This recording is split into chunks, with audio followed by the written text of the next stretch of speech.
ಅಂಕಗಳ ಒತ್ತಡ ಬೇಡ, ಮಕ್ಕಳ ಕನಸುಗಳಿಗೆ ಬೆನ್ನೆಲುಬಾಗಿರಿ. Crazy star doctor Ravichandran. ಇಂದಿನ ಸ್ಪರ್ಧಾತ್ಮಕ ಯುಗಗಳಲ್ಲಿ ಮಕ್ಕಳಿಗೆ ಕೇವಲ ಅಕ್ಷರ ಜ್ಞಾನ ಮಾತ್ರ ಸಾಕಾಗುವುದಿಲ್ಲ. ಶಿಕ್ಷಣದ ಜೊತೆಗೆ ಸಂಸ್ಕಾರ ಬೆಳೆದಾಗ ಮಾತ್ರ ಶ್ರೇಷ್ಠ ನಾಗರಿಕ ನಿರ್ಮಾಣ ಸಾಧ್ಯ ಎಂದು ಅಥಣಿಯ ಶ್ರೀ ಎಸ್.ಎಂ. ನರಗೊಂಡ ಇಂಟರ್ನ್ಯಾಷನಲ್ ಶಾಲೆಯ ನೂತನ ಕಟ್ಟಡ ಉದ್ಘಾಟನಾ ಕಾರ್ಯಕ್ರಮದಲ್ಲಿ ಶಾಸಕ ಲಕ್ಷ್ಮಣ ಸವದಿ ಅವರು ಅಭಿಪ್ರಾಯ ವ್ಯಕ್ತಪಡಿಸಿದ್ದಾರೆ. ಮಾತಾಡ್ತಾರೆ, ನಮಗೆಲ್ಲರಿಗೂ ಕೂಡ ಶುಭ ನುಡಿಗಳನ್ನು ನುಡಿತಾರೆ ಅಂತಕ್ಕಂಥ ಸಂದರ್ಭದಲ್ಲಿ ತಾವಿದ್ದೀರಿ. ಅದಾದಮೇಲೆ ಪರಮ ಪೂಜ್ಯರ ಆಶೀರ್ವಾದ ವಚನ, ತದನಂತರ ಅನೇಕ ಖ್ಯಾತ ಗಾಯಕರು ಬಂದಿದೆ.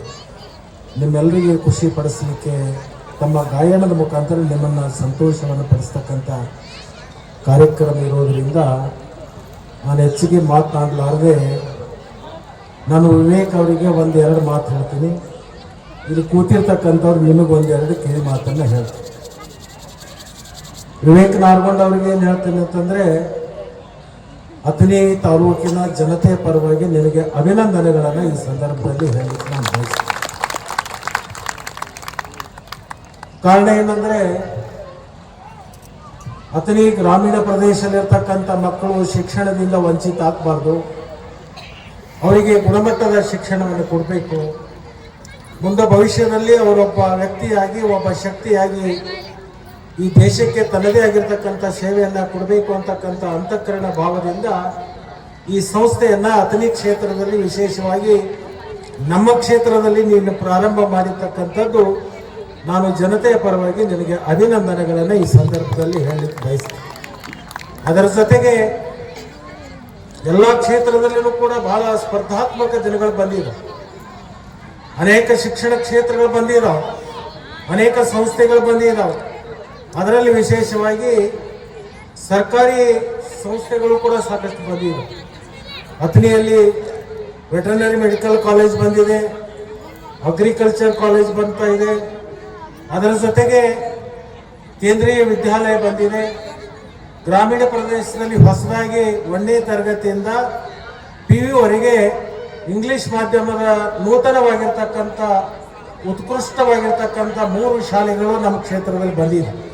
ಇದನ್ನೆಲ್ಲವನ್ನು ನೀನು ಗಮನದಲ್ಲಿಟ್ಕೊಂಡು ಈ ಸ್ಪರ್ಧೆ ಇರ್ತಕ್ಕಂಥ ಸಂದರ್ಭದಲ್ಲಿ ನೀನು ಮೇಘಾಲಯದಿಂದ ಆದರೂ ತಗೊಂಡ್ ಬಾ ಅಥವಾ ಹೊರದೇಶದಿಂದ ಆದರೂ ಶಿಕ್ಷಕರನ್ನು ತಗೊಂಡ್ ಬಾ.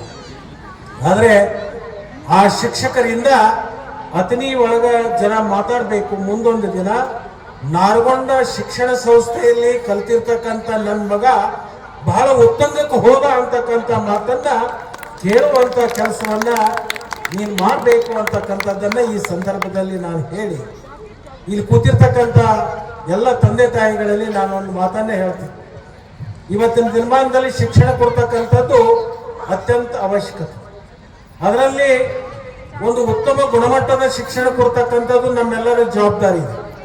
ಅದರ ಜೊತೆಗೆ ಕೇವಲ ಶಿಕ್ಷಣ ಕೊಟ್ಟರೆ ಆ ಮಗು ತನ್ನ ಭವಿಷ್ಯವನ್ನ ನಿರ್ಮಾಣ ಮಾಡ್ಕೊಳ್ಳಿಕ್ಕೆ ಆಗೋದಿಲ್ಲ.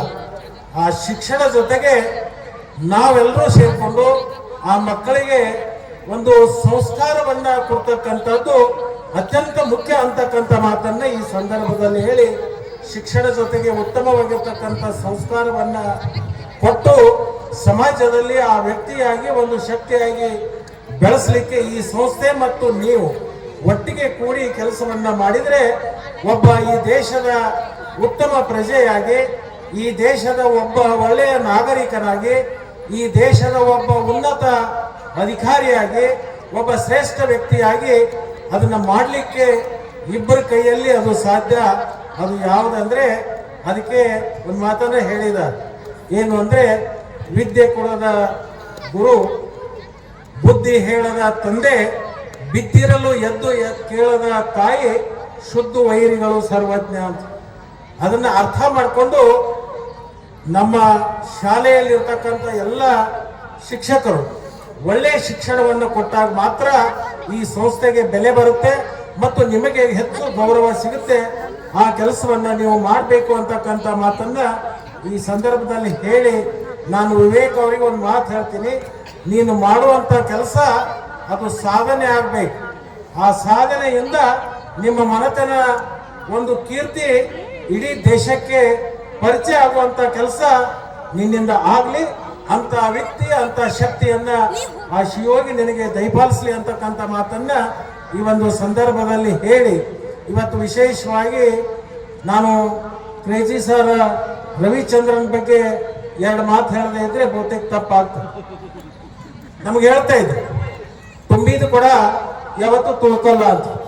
ಅದು ನನಗೆ ಯಾವಾಗ ಗೊತ್ತಾಯ್ತು ಅಂತಂದ್ರೆ ರವಿಚಂದ್ರನ್ ಅವ್ರು ನೋಡಿದ ಮೇಲೆ ಗೊತ್ತಾಯ್ತು. ತುಂಬಿದ ಕೂಡ ತುಳ್ಕೊಲ್ಲ ಅನ್ನೋದಕ್ಕೆ ರವಿಚಂದ್ರನ್ ಅವರೇ ಉದಾಹರಣೆ.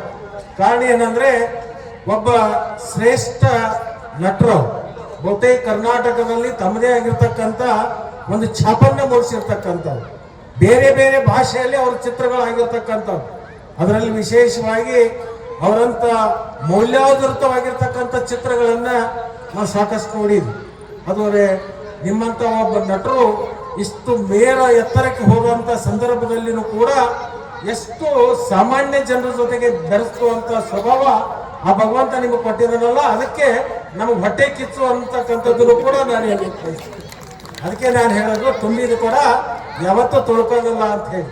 ಇಂಥ ಒಬ್ಬ ಮೇರು ನಟನನ್ನ ನಮ್ಮ ರಾಜ್ಯದಲ್ಲಿ ಕೊಟ್ಟಿರ್ತಕ್ಕಂಥದ್ದಕ್ಕೆ ನಾನು ನಿಮಗೆ ಅಭಿನಂದನೆ ಹೇಳೋದಲ್ಲ, ನಿಮ್ಮ ತಂದೆ ತಾಯಿಗಳಿಗೆ ನಾನು ಅಭಿನಂದನೆಗಳನ್ನ, ಒಬ್ಬ ಒಳ್ಳೆಯ ಸಂಸ್ಕೃತವಾಗಿರ್ತಕ್ಕಂಥ ನಟನನ್ನ ಕೊಟ್ಟಿರ್ತಕ್ಕಂಥ ಆ ಪೂಜ್ಯ ತಂದೆ ತಾಯಿಗಳಿಗೆ ಒಂದು ಧನ್ಯವಾದಗಳನ್ನ ಈ ಸಂದರ್ಭದಲ್ಲಿ ಹೇಳಿ ಬಯಸಿ, ಇವತ್ತು ಬಹಳ ದೂರದಿಂದ ಇವತ್ತು ಅನೇಕ ಕೆಲಸ ಕಾರ್ಯಗಳಲ್ಲಿ ಅವ್ರಿಗೆ ಒತ್ತಡ ಇದ್ದಾಗೂ ಕೂಡ ಚಿದಾನಂದ ಸೌದಿಯವರು ಮತ್ತು ವಿವೇಕ್ ನಾರ್ಗೊಂಡ್ ಅವರು ಬೆಂಗಳೂರಿಗೆ ಹೋಗಿ ಇಂಥ ಒಂದು ಶಾಲೆಯ ಕಾರ್ಯಕ್ರಮಕ್ಕೆ ನೀವು ಬರಬೇಕು ಅಂತಕ್ಕಂಥ ಮಾತನ್ನ ಅವತ್ತು ಹೇಳಿದಾಗ ಖಂಡಿತವಾಗಿಯೂ ನಾನು ಬರ್ತೀನಿ, ನಿಮ್ಮ ತಂದೆಯವರಿಗೆ ಫೋನ್ ಮಾಡಿ ಕೊಡಿ ಅಂತ ಹೇಳಿ ಅವತ್ತು ನಮ್ಮ ಮಗನ ಮುಖಾಂತರ ಫೋನ್ ಮಾಡಿ ನನಗೆ ಸಂದೇಶ ಕೊಟ್ಟರು. ಖಂಡಿತವಾಗಿಯೂ ನಿಮ್ಮ ಊರಿಗೆ ನಾನು ಬರ್ತೀನಿ, ಮೊದಲನೇ ಬಾರಿಗೆ ಬರ್ತೀನಿ, ನಿಮ್ಮೆಲ್ಲ ಜನರನ್ನ ನೋಡುವಂತ ಅವಕಾಶ ನನಗೆ ಸಿಕ್ಕಿದೆ. ಯಾಕಂದ್ರೆ ಉತ್ತರ ಕರ್ನಾಟಕದ ಜನ ನನಗೆ ಬಹಳ ದೊಡ್ಡ ಪ್ರೀತಿ ವಿಶ್ವಾಸವನ್ನ ಕೊಟ್ಟಿದ್ದಾರೆ, ನನಗೆ ಆಶೀರ್ವಾದ ಮಾಡಿದ್ದಾರೆ. ಅವ್ರನ್ನೆಲ್ಲ ನೋಡುವಂತ ಸೌಭಾಗ್ಯ ನನಗೆ ಸಿಕ್ತಿದೆ ಅಂತಕ್ಕಂಥ ಮಾತನ್ನ ರವಿಚಂದ್ರನ್ ಅವರು ಹೇಳಿದ್ರು.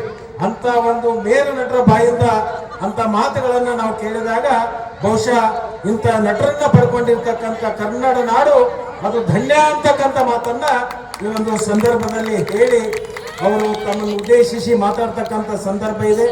ಮುಂದಿನ ದಿನಮಾನದಲ್ಲಿಯೂ ಕೂಡ ಅವರ ಚಿತ್ರರಂಗದಲ್ಲಿ ಇನ್ನಷ್ಟು ಉತ್ತಂಗಕ್ಕೆ ಹೋಗುವಂತ ಶಕ್ತಿ ವ್ಯಕ್ತಿ ಆ ಶಿವಗೆ ಅವರಿಗೆ ದಯಪಾಲಿಸಿ ಅಂತಕ್ಕಂಥ ಮಾತನ್ನ ಈ ಒಂದು ಸಂದರ್ಭದಲ್ಲಿ ಹೇಳಿ ಈ ಕಾರ್ಯಕ್ರಮಕ್ಕೆ ಈ ಸಂದರ್ಭದಲ್ಲಿ ಮಾತನಾಡಿದ ಕ್ರೇಜಿ ಸ್ಟಾರ್ ಡಾಕ್ಟರ್ ರವಿಚಂದ್ರ ಅವರು, ಪಾಲಕರು ಮಕ್ಕಳ ಮೇಲೆ ತಮ್ಮ ಕನಸುಗಳನ್ನು ಹೇರಬಾರದು. ಮಕ್ಕಳ ಕನಸುಗಳಿಗೆ ನೀವು ಬೆನ್ನೆಲುಬಾಗಬೇಕು. ಅಂಕಗಳಿಗಾಗಿ ಮಕ್ಕಳ ಮೇಲೆ ಒತ್ತಡ ಹಾಕಬೇಡಿ ಎಂಬ ಕಿವಿಮಾತು ನೀಡಿದ್ದಾರೆ. ಮಕ್ಕಳೇ ಓದುವ ವಯಸ್ಸಿನಲ್ಲಿ ಓದಿದರೆ ಜೀವನ ಪೂರ್ತಿ ಸುಖವಾಗಿರುತ್ತೀರಾ. ಮೊಬೈಲ್ ವ್ಯಸನ ಬಿಟ್ಟು ನಿಮ್ಮ ಭವಿಷ್ಯದ ಕಡೆ ಗಮನ ಹರಿಸಿ ಎಂಬ ಸಲಹೆ ನೀಡಿದರು. ಅಂತ ಇಂತ ಸಾಧಾರಣ ಸಿನಿಮಾ ಮಾಡಿಲ್ಲ ನಾನು. ಒಳಗೆ ಓದೋರು ನೀವು ಕಾಳ ಆಗದೆ ಬರಕ್ ಸಾಧ್ಯನೇ ಇಲ್ಲ. ಬರೆದಿಟ್ಕೊಳ್ಳಿ, ನಾನು ಹೇಳಿರ್ತೀನಿ ಅಂತ ಇಲ್ಲೊಂದು ಮಾತು ಕೊಟ್ಟಿದ್ದೀನಿ. ಏನಾದ್ರು ಇದ್ರೆ ನೀವು ವಾಪಸ್ ಕೇಳಿದ್ವಿ. ಎಷ್ಟೋ ಜನ 1000 ಜನ ತುಂಬಾ ಜನ ಇದಕ್ಕೆ ಕೇಳ್ತಾರೆ, ಯಾವಾಗ ನೋಡಿದ್ರು ಪ್ರೇಮ್ ಲೋಕನೇ ಮಾತಾಡ್ತೀಯ, ಪ್ರೇಮ್ ಲೋಕನೇ ಮಾತಾಡ್ತೀಯ ಅಂತ. ಪ್ರೇಮ್ ಲೋಕ ನನ್ ಬಿಟ್ರೆ ಬೇರೆ ಯಾರು ಸೃಷ್ಟಿ ಮಾಡಕ್ಕಾಗತ್ರ ಇಲ್ಲಿ? ನಾನು ಪ್ರೇಮ್ ಲೋಕ ಸೃಷ್ಟಿ ಮಾಡಕ್ಕಾಗತ್ತೆ. ನಾನು ಮಿಷಿನ್ ಗನ್ ಇಟ್ಕೊಂಡು ಬರಲ್ಲ ರೀ, ನಾನು ಹೂವು ಇಟ್ಕೊಂಡ್ ಬರ್ತೀನಿ. ನಾನು ಯಾವಾಗ ಹೂವು ಇಟ್ಕೊಂಡ್ ಬರ್ತೀನಿ, ಇಲ್ಲ ಸಂಗೀತ ಇಟ್ಕೊಂಡಿಲ್ಲ, ಗಿಟಾರ್ ಇಟ್ಕೊಂಡ್ ಬರ್ತೀನಿ. ಇಷ್ಟೇ ನನಗೆ ಗೊತ್ತು. ನನಗೆ ಸಂಗೀತ ಒಂದೇ ಗೊತ್ತು. ನನಗೆ ಫ್ಯಾಮಿಲಿ ಪಿಕ್ಚರ್ ಮಾಡಕ್ ಅಷ್ಟೇ ಗೊತ್ತು, ಎಮೋಷನಲ್ ಪಿಕ್ಚರ್ ಮಾಡಕ್ ಅಷ್ಟೇ ಗೊತ್ತು. ನನಗೆ ಈ ರಾಜಕೀಯ ಗೀಚೆಲ್ಲ ಬರೋದು ಇಲ್ಲ, ನನಗೆ ಗೊತ್ತೂ ಇಲ್ಲ. ನನಗೆ ಗೊತ್ತಿರೋದೆಲ್ಲ ಪ್ರೀತಿ ಮೇಲೆ ಸಿನಿಮಾ ಮಾಡೋಕ್ಕೆ, ಒಂದು ಕುಟುಂಬದ ಮೇಲೆ ಸಿನಿಮಾ ಮಾಡೋದಕ್ಕೆ, ತಾಯಿ ಮಕ್ಕಳು ತಂದೆ ಇಂಥ ಸಿನಿಮಾ ಮಾಡೋಕ್ಕೆ ನನಗೆ ಬರೋದು. ಅದನ್ನು ಸಂಗೀತವಾಗಿ ಮಾಡಬೇಕು ಅನ್ನೋ ತುಂಬಾ ಆಸೆ ಇತ್ತು. ತುಂಬಾ ವರ್ಷದ ಆಸೆ ಇದು, ಇವತ್ತೊಂದು ಆಸೆ ಅಲ್ಲ. ಅದು 40 ವರ್ಷದ ಸಿನಿಮಾ ಇಂಡಸ್ಟ್ರಿ ಬಂದಾಗ ಏನು ಒಂದು ಪ್ರೇಮಲೋಕ ಮಾಡೋದು, ಅದೇ ತರ ಇನ್ನೊಂದು ಸಿನಿಮಾ ಮಾಡ್ತಿಲ್ವಲ್ಲ ನಾವು, ಒಂದು 20 ಹಾಡು ಇಟ್ಕೊಂಡು ಒಂದು ಸಿನಿಮಾ ಮಾಡಕ್ ಆಗ್ತಿಲ್ವಲ್ಲ ನಾವು ಅಂದಾಗ ನನ್ನ ಜೊತೆ ಕೂರಕ್ಕೆ ಯಾರು ಇಲ್ಲ. ಕೊನೆಗೆ ನಾನು ಒಬ್ಬನೇ ಕೂತೆ ಮಾಡೋಂಥ ಪರಿಸ್ಥಿತಿ ಬಂತು. ಅದಕ್ಕೆ ಪ್ರಕಾರ ಕರೆಕ್ಟಾಗಿ ಒಂದು ಟೆಕ್ನಾಲಜಿ ಬಂತು. ಟೆಕ್ನಾಲಜಿ ಜೊತೆ ಕೂತಾಗ 3 ವರ್ಷದ ಅದ್ರ ಜೊತೆನೆ ಕೂತಿದ್ದೀನಿ ನಾನು. ಅದನ್ನ ಕಲ್ತಿದ್ದೀನಿ ನಾನು. ಇವಾಗ ಪ್ರತಿಯೊಂದು ಆ್ಯಪಲ್ಲೂ ಕೂತ್ಕೊಂಡು ಅದೇನೇನು ಕೆಲಸ ಮಾಡುತ್ತೆ ಅದನ್ನು ಪಳಗಿಸಿ ಇವತ್ತು ಅದನ್ನ ನಾನು ಪಡಿಸಿರ್ತಾರೆ, ಯಾರು ಪಳಗ್ಸಾಗಲ್ಲ ಅಂತ ಹೆಮ್ಮೆಯಿಂದ ಹೇಳ್ತೀನಿ ನಾನು. ಇವತ್ತು ಆ ರೀತಿ ಪಡಿಸಿದ್ದೀನಿ ಇವತ್ತು ಅದನ್ನು. ಅದೇ ಅದೊಂದು ಟೆಕ್ನಾಲಜಿ ಬಂದ್ಬಿಟ್ಟು ನೀವು ಏನು ಕೆಲಸ ಕೊಟ್ಬಿಟ್ಟು ಮಾಡುತ್ತೆ, ನೀವೇನು ಸಂಗೀತ ಕೇಳಿದ್ರೆ ಮಾಡುತ್ತೆ, ನೀವು ಏನು ನಿಮ್ಮ ಕೈಲಿ ಏನು ನಿಮ್ಗೆ ಎಷ್ಟು ಹಾಕುತ್ತೆ ಅಷ್ಟು ಪ್ರಶ್ನೆ ಕೇಳು ಅಂತ ಹೇಳುತ್ತೆ. ಅದು ಯಾವತ್ತೂ ನೋ ಹೇಳೋದೇ ಇಲ್ಲ. ಅದು ಒಂದೇ ಪ್ರಶ್ನೆ 1000 ಸರಿ ಕೇಳಿ 1000 ಸತಿ ಉತ್ತರ ಕೊಡುತ್ತೆ ಹೊರತು ಅದು ಇಲ್ಲ ಅಂತ ಹೇಳಿದಿಲ್ಲ. ಸೊ ಆ ಟೆಕ್ನಾಲಜಿನ ಬಳಸ್ಕೊಂಡು 2.5 ವರ್ಷದಿಂದ ಮಾಡಿರೋ ಸಿನಿಮಾ ಇದು. ನಾನು ಒಂದು ದಿವಸ ಶೂಟಿಂಗ್ ಮಾಡಿದ್ದೀನಿ, ಇನ್ನು ಕ್ಲೈಮ್ಯಾಕ್ಸ್ ಒಂದಷ್ಟೇ ಬಾಕಿ ಇದೆ ಎಲ್ಲ. ಆಮೇಲೆ ನನ್ನ ಜೊತೆ 18 ಜನ ಮಕ್ಕಳಿದ್ದಾರೆ. ಮಕ್ಕಳಿದ್ದ ಮೇಲೆ ದೇವರಿದ್ದಂಗೆ ಜೊತೆ